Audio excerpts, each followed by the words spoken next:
In a murder case, We usually don't start episodes with warnings, but this case is one of the most horrific we have ever covered, and it involves a young child. She moved in with his family in Victorville, California, and lived with them on and off over the next several years. This is a strong content warning. What you're about to hear is among the darkest, most disturbing true crime stories ever investigated. It involves every form of child abuse imaginable: physical, sexual, emotional, and psychological. If you're sensitive to graphic content, please proceed with caution. Tonight on The Real Crimson Files, we bring you She Handed Over Her Daughter to a Monster, the Case of Tesslyn O'Cull.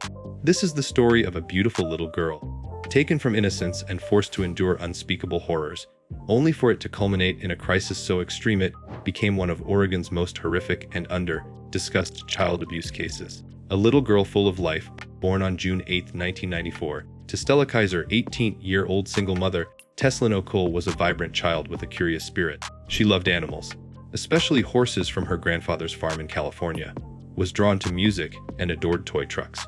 Described as a spirited tomboy, she had a genuine zest for life that lit up every room she entered. But as with many tragedies, appearances can be deceiving. The good moments masked a reality of neglect and growing danger. By early 1997, Tesslyn's life would change in ways none of us could ever justify or forgive. Trust turned to terror. Stella's early life was poor, but not deprived. A teenage mother, she held down 2 jobs to make ends meet. Friends noted she could be more self-centered than nurturing. Still, Stella loved Tesslyn deeply, or so it seemed. After a failed relationship and a couple of moves, Stella ended up back in Oregon. She returned to the grim routine of working long hours and leaning on others for help. Her son Jason from a previous relationship lived with his father. But for Tesslyn, a new guardian would arrive. Jesse Compton, lean, intense, troubled, entered Stella's life in January 1997 through mutual friends in the local drug scene. His abuse of methamphetamine fueled violent, unpredictable behavior. Overnight, Stella and Tesslyn moved in with him, an arrangement that would spiral into deep, uncontrollable horror. Compton was no stranger to abuse. He'd lost custody of a daughter, beaten up girlfriends, and now he directed his rage toward Stella's sweet little girl. A hellish descent. The abuse begins from the moment they moved in. Meth ruled the household. Compton would light the drug with a propane torch in their apartment, even flaunt his ability to endure its burns. His cruelty was swift, shocking, and merciless. Tesslyn, at only 2.5 years old, was trapped in that chaos.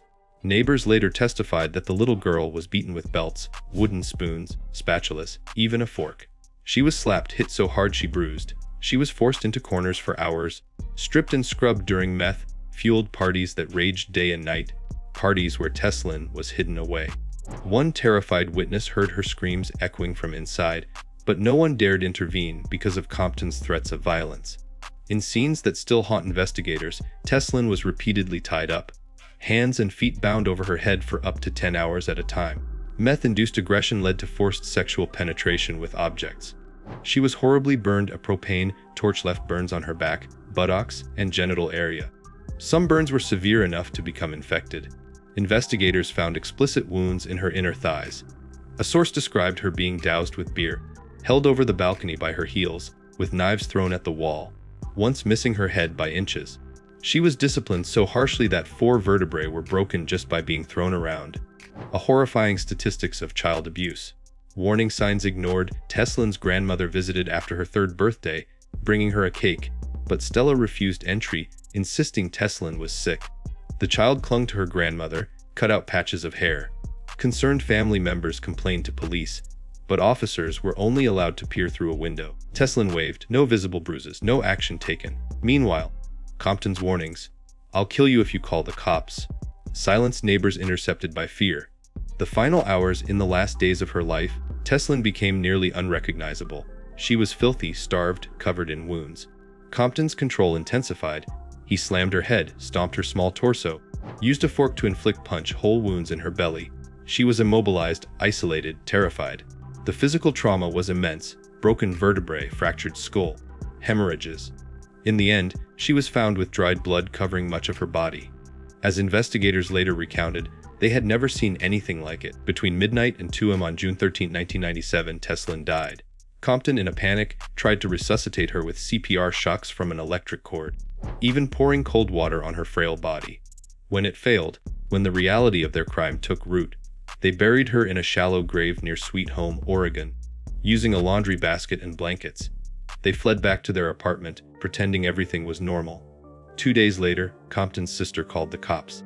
Unearthing the horrors, on June 16, 1997, Springfield police found Tesslyn's battered remains in that shallow grave. She was bound, hands still over her head, and showed signs of electric shocks and sexual violence.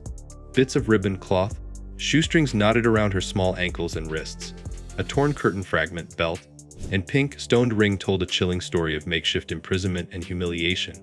Investigators then descended on the apartment. The place was filthy, reeking of meth. Evidence was everywhere: a propane torch with residue, a lamp with a cut cord, pliers streaked with burn marks, cloths with knots, bottles of rubbing alcohol. In the dumpster they found Mother's Day and birthday cards, messages from Tesslyn to her mother. They were unsent, unread, torn, her hair tangled in knotted cloth. This was both proof of life and of the monstrous abuses Tesslyn endured. The legal reckoning: the autopsy concluded Tesslyn's death resulted from organic failure due to extreme abuse. Battered child syndrome officially listed her cause of death. The prosecution brought forth combined charges: aggravated murder by abuse, first-degree sexual penetration, second-degree abuse of a corpse, and other felony counts. The trials revealed every hideous detail: nail beds, scarring hemorrhages, burns, a statement too horrifying to repeat. Yet the truth could not be silenced. By December 1997, Jesse Compton was convicted on all counts and sentenced to death. A rare sentence in Oregon, he awaited the final outcome of his appeal. Stella Kaiser was found guilty of aggravated murder and child abuse. The court sentenced her to life in prison without parole. In court, jurors said they prayed they would never come across someone so evil again, and hoped justice would serve as a lasting lesson. The aftermath and legacy: Tesslyn's death made headlines, but the shock faded quickly, and the case became overshadowed by others. Still, for the grieving community and traumatized survivors of abuse, her story remains painfully alive. The case drew scrutiny towards child welfare agencies and police policies. How did signs, hair cuttings, bruised arms, withdrawn behavior go unnoticed or dismissed? Where were the mandatory follow-ups, the neighbor complaints, the cries from the walls? Oregon lawmakers reluctantly launched investigations into meth and child endangerment protocols. Some new laws were passed, tightening definitions of neglect and abuse.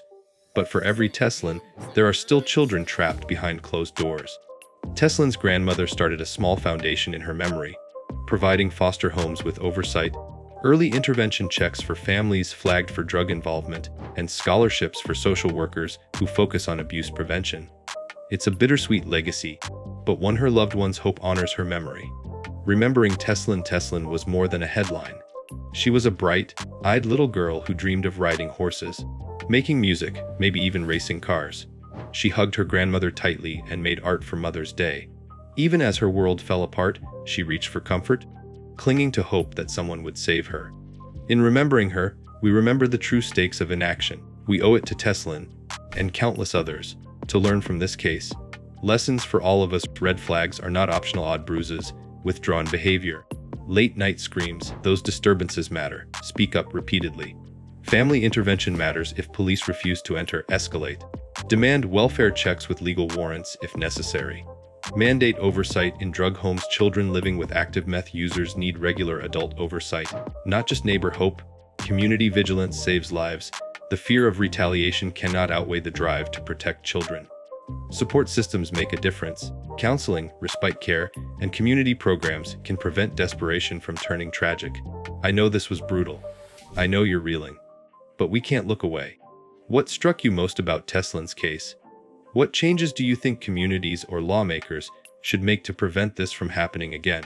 Drop your thoughts in the comments. We're listening. Your voice could spark a real change. If this story disturbed you, and it should, do one thing today. Speak out if you suspect abuse. Support organizations working with troubled families. Mentor a child. Advocate for stronger laws to protect the defenseless. Because if we don't stand for them, who will? Thank you for watching The Real Crimson Files. Stay safe, stay aware, and never forget silence kills.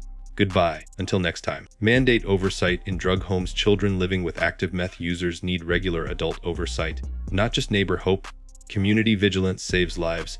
The fear of retaliation cannot outweigh the drive to protect children. Support systems make a difference. Counseling, respite care, and community programs can prevent desperation from turning tragic. I know this was brutal. I know you're reeling. But we can't look away. What struck you most about Tesslyn's case? What changes do you think communities or lawmakers should make to prevent this from happening again? Drop your thoughts in the comments. We're listening. Your voice could spark a real change. If this story disturbed you, and it should, do one thing today. Speak out if you suspect abuse. Support organizations working with troubled families. Mentor a child. Advocate for stronger laws to protect the defenseless. Because if we don't stand for them, who will? Thank you for watching The Real Crimson Files. Stay safe, stay aware, and never forget silence kills. Goodbye, until next time.